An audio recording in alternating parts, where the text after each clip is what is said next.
اور اس نے کہا کہ میں نے دیکھا کہ وہ ان کے وضو کا پانی زمین پہ نہیں گرنے دیتے، ان کا خون کیسے گرنے دیں گے۔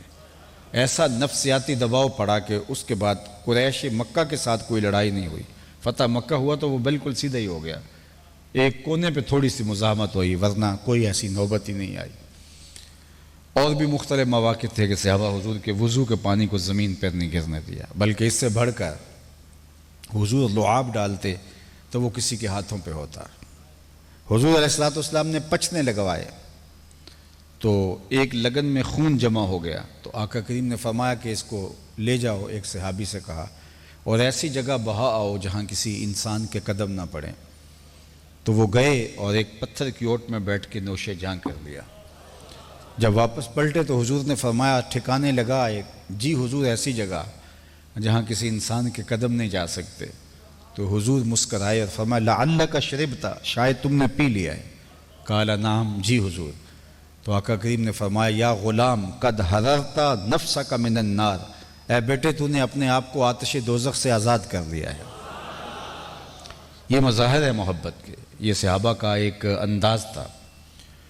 تو آقا کریم نے دیکھا کہ وہ وضو کے پانی کو زمین پر نہیں گرنے دیتے، تو فرمایا، ما یحملکم علی ھذا، تمہیں اس بات پر کس نے ابھارا ہے کہ میرے وضو کے پانی کو زمین پر نہیں گرنے دے رہے، جبکہ میں نے تو اس کا حکم نہیں دیا۔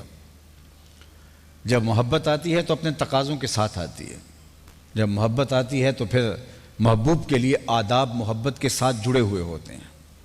ادب پہلا کرینہ ہے محبت کے کرینوں میں، سب سے پہلا سلیقہ ادب ہے محبت کا۔ جب محبت آتی ہے اس کے ساتھ جڑا ہوا ادب آتا ہے۔ لیکن حضور نے فرمایا، ما یحملکم علی ھذا، تمہیں اس بات پر کس نے ابھارا ہے جبکہ میں نے تمہیں اس کا حکم نہیں دیا۔ تو صحابہ نے جو جواب دیا وہ سنیے۔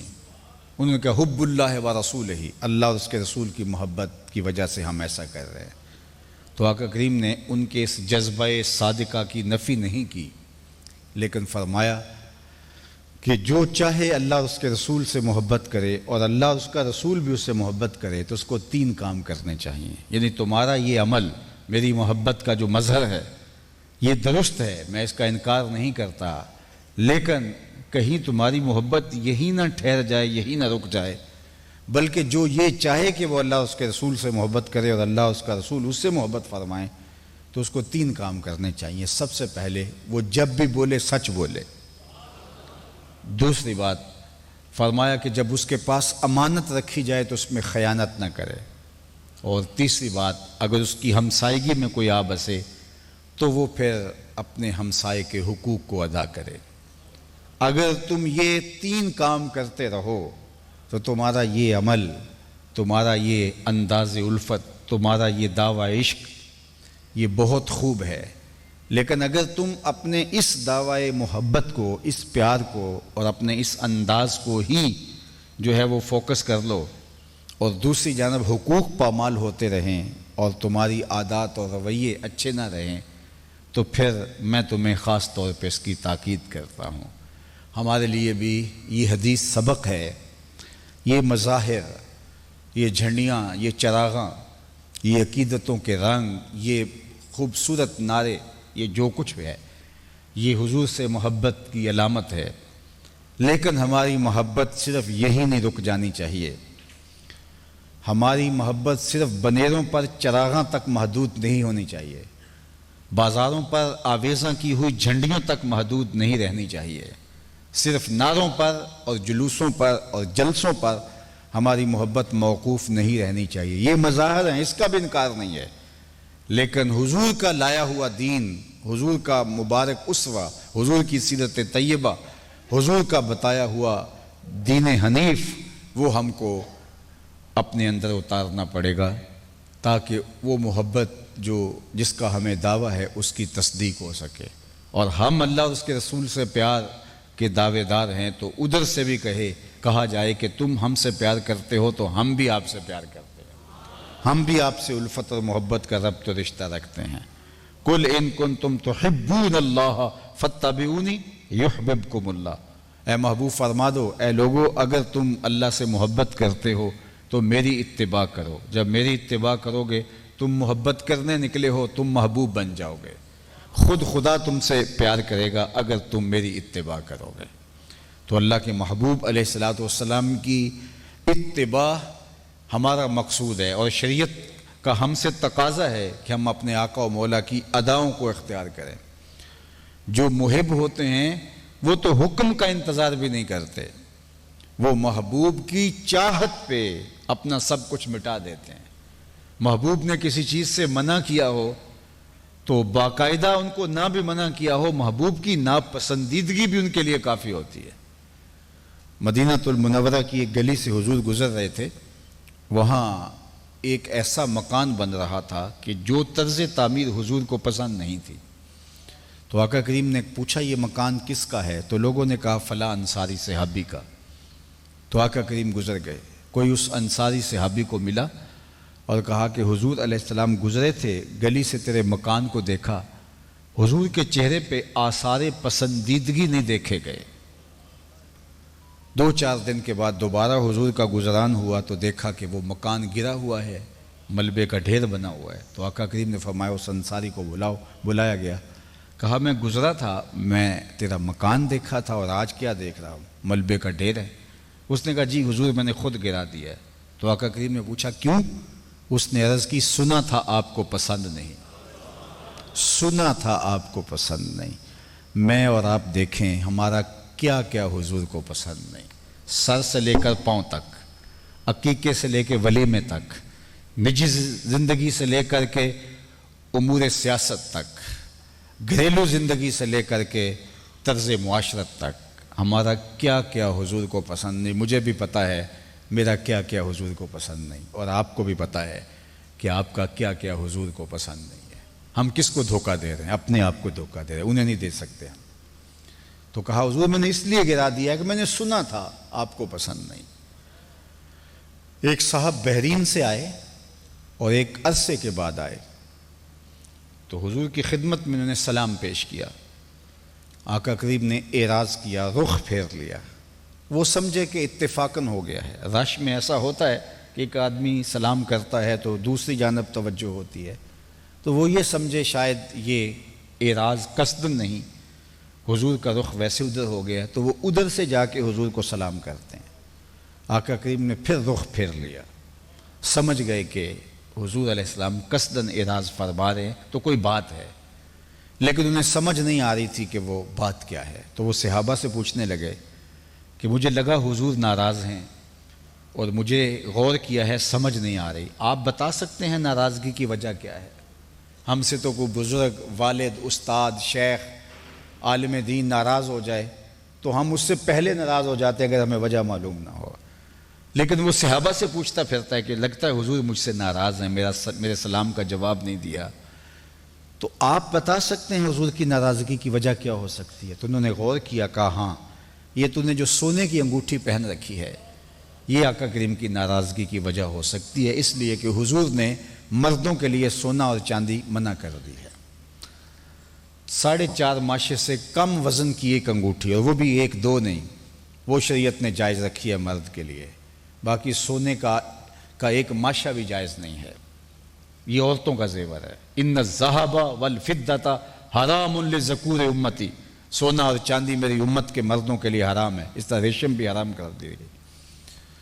کیونکہ یہ دیر سے آئے تھے، انہیں حکم معلوم نہیں تھا، تو کہا کہ اچھا ٹھیک ہے یہ وجہ ناراضگی کی ہو سکتی ہے۔ ہاں کہا حضور نے اس کو آتش دوزخ کا انگارہ کہا ہے کہ یہ جہنم کی آگ کا انگارہ ہے جو کسی نے اپنے ہاتھ میں پہنا ہے۔ تو یہ آگے بڑھے اور انگوٹھی اتار کے حضور کو پیش کرتے ہوئے کہا حضور اس وجہ سے ناراض ہیں یہ رہی، تو آقا کریم نے پکڑی اور یوں پھینک دی۔ ناراضگی کی وجہ تھی بھی یہی، حضور خوش ہو گئے، یہ بیٹھ گئے، مجلس چلتی رہی، جتنی دیر حضور محو تکلم رہے یہ سنتے رہے۔ جب مجلس برخاست ہوئی، لوگ اٹھ کے گھروں کو جانے لگے اور یہ بھی پلٹے، تو کسی نے کہا وہ انگوٹھی تو اٹھا لو، تم تو شرعاً نہیں پہن سکتے لیکن تمہاری بیوی تو پہن سکتی ہے، تو اس کے کام آ جائے گی اور قیمتی دھات ہے، اٹھا لو۔ تو اس صحابی نے جو جواب دیا وہ سنیے، اس نے کہا واللہ لا آخذہ عبدا وقد طرحہ رسول اللہ صلی اللہ علیہ وآلہ وسلم، اس نے کہا اللہ کی قسم میں اس انگوٹھی کو کبھی نہیں اٹھاؤں گا جس کو میرے حضور نے پھینک دیا ہے۔ پڑی رہے، سونا ہے، چاندی ہے، لال ہے، ہیرا ہے، پکھراج ہے، کچھ بھی ہے پڑی رہے، میں نہیں اٹھاؤں گا۔ اس لیے وقت طرحہ رسول اللہ، اس کو میرے حضور نے پھینک دیا۔ میں اور آپ دیکھیں کہ کوئی ایسی چیز تو ہم نہیں اٹھائے پھر رہے جو حضور نے پھینک دی ہے، کوئی ایسی عادت، کوئی ایسی رسم، کوئی ایسا دوستانہ، کوئی ایسا رویہ، کوئی ایسا انداز معاشرت، کوئی ایسا کاروبار اور کوئی اور ایسی چیز تو ہم نہیں اٹھائے پھر رہے جس کو حضور نے پھینک دیا ہے۔ اگر وہ ہم اٹھائے پھر رہے ہیں تو ہمیں اس کو پھینک دینا ہوگا۔ یہ محبت ہے۔ محبت محبوب کی اداؤں کو اختیار کرنے کا نام ہے۔ اگر ہم ان سے دعوی محبت رکھتے ہیں تو ان کی اسوہ نور کو اپنے طرز زندگی کے اندر اتارنا ہوگا، ان کے رنگ میں اپنے آپ کو رنگنا ہوگا۔ حضرت سیدنا صدیق اکبر رضی اللہ تعالی عنہ نے حضور علیہ السلام کی محبت میں، اسوہ نور میں اپنے آپ کو اس طرح رنگا۔ ذرا کہانی سنی اور میری گفتگو اختتام کی طرف بڑھ جائے گی صرف اسی ایک واقعہ کے بعد، کہ جب پہلی وحی حضور علیہ السلام پہ نازل ہوئی تو اللہ کے محبوب علیہ السلام گھر تشریف لائے، اور قرآن تو وہ ہے جو پتھروں پہ بھی نازل ہو، پہاڑوں پہ نازل ہو تو وہ بھی نہ سہار سکیں، وہ بھی ریزہ ریزہ ہو جائیں خشیت الہی سے۔ یہ تو حضور کا قلب اطہر تھا جو اس قرآن کو سہار گیا، لیکن ایک کیفیت تھی حضور کے اوپر، اور اس کیفیت میں حضور گھر پلٹے۔ یا خدیجہ زملونی زملونی، مجھے چادر اڑا دو، مجھے سردی کی فیلنگ ہے۔ تو انہوں نے شال حضور کے کندھوں پہ ڈال دی، تو آقا کریم نے خدشے کا اظہار کیا، تو ام المومنین نے کہا کلا واللہ لا یخزیک اللہ ابدا، یا ما یخزیک اللہ ابدا، انک لتصل الرحم وتحمل الکلہ وتکسب المعدوم وتقری الضیف وتعین علی نوائب الحق۔ حضرت سیدہ خدیجۃ الکبریٰ نے کہا کہ آپ پریشان نہ ہوں، آپ کا رب آپ کو کبھی بھی بے آبرو نہیں ہونے دے گا، آپ کا رب آپ کو تنہا بے سہارا نہیں چھوڑ سکتا۔ کیوں؟ سنو، ام المومنین نے حضور علیہ السلام کا جو برجستہ تعارف کروایا وہ یہ تھا، انکا لتصل الرحم، آپ صلہ رحمی کرتے ہیں، رشتہ داروں کے ساتھ سلوک اچھا کرتے ہیں، وتحمل الکلہ، اور جس کا کوئی بوجھ اٹھانے والا نہیں اس کا بوجھ آپ اٹھاتے ہیں، وتکسب المعدوم، اور جس کا کوئی کمائی کرنے والا نہیں ہے اس کی ضرورت آپ نے اپنے ذمہ کرم پہ لے رکھی ہے، وتقری الضیف، اور آپ مہمان نواز ہیں، اور ایک روایت میں وتصدق الحدیث، اور آپ ہمیشہ سچ بولتے ہیں، وتعین علی نوائب الحق، اور سچائی کے راستے پر اگر کوئی ہوتا ہے اور مشکل میں پھنس جاتا ہے آپ اس کے ساتھ ہمیں کھڑے نظر آتے ہیں، اور جس کے اندر یہ خوبیاں ہوں اللہ اس کو کبھی بھی تنہا نہیں چھوڑتا، اللہ اس کو کبھی بھی بے آبرو نہیں ہونے دیتا۔ یہ حضور کے بخاری شریف کی یہ روایت ہے، حضور کے 5 یا 6 وصف ام المومنین نے بیان کیے۔ اب ذرا دیکھیے، یہ حضور کی سیرت کے، حضور کے اسوہ نور کے بنیادی خد و خال ہیں جو ام المومنین نے برجستہ بیان کیے، چونکہ کسی بھی شخص کو اس کی بیوی سے زیادہ کون جانتا ہوتا ہے؟ باقی لوگ تسلیم بھی کر لیتے ہیں تو بیوی نہیں مانتی، لیکن یہ حضور کی زوجہ محترمہ کا حضور کے بارے میں برجستہ واضح اور 2 ٹوک اعلان ہے، اور حضور سے کہہ رہی ہے انک لتصل الرحم، آپ صلہ رحمی کرتے ہیں۔ اور زمانے نے دیکھا رشتہ داروں نے جو حضور کے ساتھ سلوک کیا اور اس کا جواب جو حضور علیہ السلام نے دیا۔ حضور کے گھر کے باہر کوڑا پھینک جاتے تھے، اذیتیں دیتے تھے، گڑھے کھودتے تھے، کانٹے بکھیرتے تھے۔ جمیل لکڑیاں باہر سے جمع کر کے لاتی کانٹے دار، اور حضور جس راہوں سے گزرنا ہوتا ان راہوں کے اندر بکھیر دیتے۔ ابو لہب نے کیا کچھ نہیں کیا، باقی قریش مکہ نے حضور کے ساتھ کیا سلوک نہیں کیا، لیکن فتح مکہ کے دن جب حضور تشریف لائے تو ان سب کو ڈر تھا کہ آج گردنیں کٹ جائیں گی، اگر بہت بھی مہربانی ہوئی تو کم از کم شہر بدر تو ضرور ہوں گے۔ تو آقا کریم نے سب کو بلایا جنہوں نے اذیتیں دی تھیں، اور فرمایا بتاؤ میں تمہارے ساتھ کیا سلوک کروں، اور یہ تھر تھر کانپ رہے تھے۔ انہوں نے کہا کریم باپ کے کریم بیٹے ہیں، ہمیں آپ سے خیر کی توقع ہے، اور انہیں یہ تھا کہ گردنیں بچ جائیں، شہر سے نکال دیے جائیں تو خیر ہے، لیکن حضور علیہ السلام نے جو کہا ان کی آنکھیں کھلی کی کھلی رہ گئیں۔ آقا کریم نے فرمایا اذهبوا انتم الطلقاء، جاؤ تم سب آزاد ہو، اور آج میں تمہیں وہی کہوں گا جو میرے بھائی یوسف نے اپنے بھائیوں سے کہا تھا، لا تثریب علیکم اليوم، آج تمہارے پر کوئی مواخذہ نہیں ہوگا۔ حضور نے مکی زندگی کے اندر ایک دن چاہا کہ میں کعبۃ اللہ کے اندر جا کے نماز پڑھوں، تو عثمان بن طلحہ کعبۃ اللہ کا کلید بردار تھا، اسے کہا کہ مجھے کعبۃ اللہ کا دروازہ کھول کے دو، تو اس نے انکار کر دیا، میں نہیں کر سکتا۔ آج حضور علیہ السلام جب مکہ فتح کر کے حرم میں آئے تو حضور نے فرمایا این عثمان بن طلحہ، وہ کلید بردار عثمان بن طلحہ کدھر ہے؟ اس کو لایا گیا، اس کا وجود تھر تھر کانپ رہا تھا، اس کو ماضی یاد آ گیا، لیکن آقا نے فرمایا دروازہ کھولو، اس نے دروازہ کھولا، فرمایا چابی لاؤ، چابی لی، دروازہ کھولا، حضور اندر گئے، نوافل ادا کیے، بت توڑے۔ جب حضور باہر تشریف لائے تو سب کو تھا کہ اب یہ چابی دیکھیے کہ اس خوش نصیب کو ملتی ہے۔ حضرت عمر بھی امیدوار تھے، حضرت علی بھی امیدوار تھے، حضرت ابوبکر عثمان بھی امیدوار تھے، لیکن حضور نے فرمایا این عثمان بن طلحہ، عثمان بن طلحہ کدھر ہے؟ تو وہ آگے بڑھا تو حضور نے اسی کی ہتھیلی میں چابی دیتے ہوئے کہا یہ چابی قیامت تک تیری نسلوں سے بھی کوئی نہیں چھین سکے گا۔ تو جب اس نے یہ پیار دیکھا تو اس نے کہا حضور ہاتھ بڑھائیے، میں آپ کا غلام بننا چاہتا ہوں۔ اِنَّكَ لَتَصِلُ الرَّحِمَ، ہم تو کہتے ہیں نا کہ جو 2 قدم پیچھے ہٹے گا ہم 10 قدم پیچھے ہٹ جائیں گے، یہ کیا کمال ہوا؟ جو اینٹ مارے گا ہم پتھر ماریں گے، یہ کیا کمال ہوا؟ اِنَّكَ لَتَصِلُ الرَّحِمَ، فرمایا جو چاہے کہ اس کے رزق میں برکت ہو اور اس کی عمر میں برکت ہو، وہ رشتہ داروں کے ساتھ سلوک اچھا کرے، اس سے اس کو 2 فائدے ہوں گے، رزق میں بھی برکت ہوگی اور عمر میں بھی برکت ہوگی۔ اور میں آپ سے پوچھوں کہ سب سے افضل صدقہ کون سا ہے؟ مختلف نوعیتوں سے مختلف افضل صدقے ہیں، لیکن ایک افضل ترین صدقہ وہ ہے جو ناراض رشتہ دار کو دیا جائے، جو رشتہ دار آپ کی مخاصمت میں رہتا ہے، ہر وقت آپ کو نقصان پہنچانے میں رہتا ہے، مجبور ہو گیا، تو آپ اس کو دینا چاہتے ہیں لیکن آپ کا نفس روکے گا، تو اب اس کو آپ جب دیں گے تو اس میں نفس شامل نہیں ہوگا۔ تو بہترین صدقہ وہ ہے جو ناراض رشتہ دار کو، ہمارے علاقے میں کہتے ہیں شریک، جو بالکل ہر وقت جو ہے وہ ٹو میں لگا رہتا ہے کہ کوئی بات ملی تو چھال کے تذلیل کر دو، تو جب وہ پھنس جائے تو اس کی مدد کرنا اور اس کو صدقہ دینا، یہ بہترین صدقہ ہے۔ اِنَّكَ لَتَصِلُ الرَّحِمَ وَتَحْمِلُ الْكَلَّ، جس کا کوئی بوجھ اٹھانے والا نہیں، اس کا بوجھ میرے حضور اٹھاتے ہیں۔ اللہ اکبر۔